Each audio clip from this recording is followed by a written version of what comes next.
Artificial sweeteners is a topic that people tend to have strongly held views about.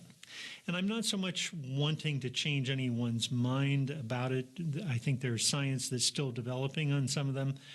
But I think the important point is that the issue is what is the risk versus the reward of using it even on a temporary basis to lose weight.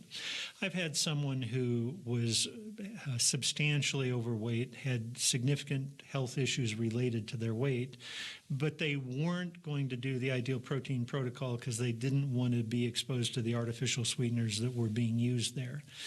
To me, there's a pretty clear risk on the one hand and a very unproven risk on the other hand. And to use that as a temporary thing to help get the weight under control, to me, is something that makes sense. Ideal Protein uses the sugar alcohols and uses sucralose as a sweetener in their products.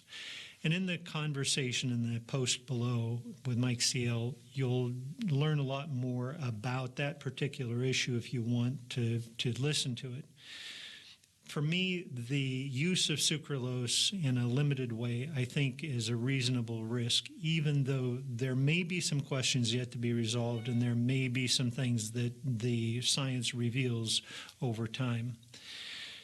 The one that I'm less comfortable with and would encourage people probably to tend to avoid is the type that comes in the blue packets, the aspartame.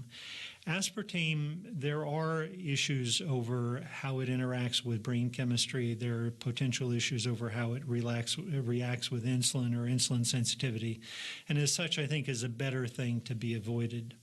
The saccharin, or the sweetener that comes in the pink packets, typically has an aftertaste a lot of people don't care for.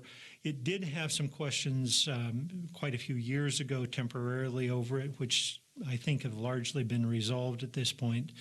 But generally speaking, if you are going to use a sweetener, using the yellow type packets, using the sucralose as an occasional and relatively small amount is something that I think is appropriate, and I agree with the reasons expressed in the conversation below that it makes sense to use in the context of weight loss.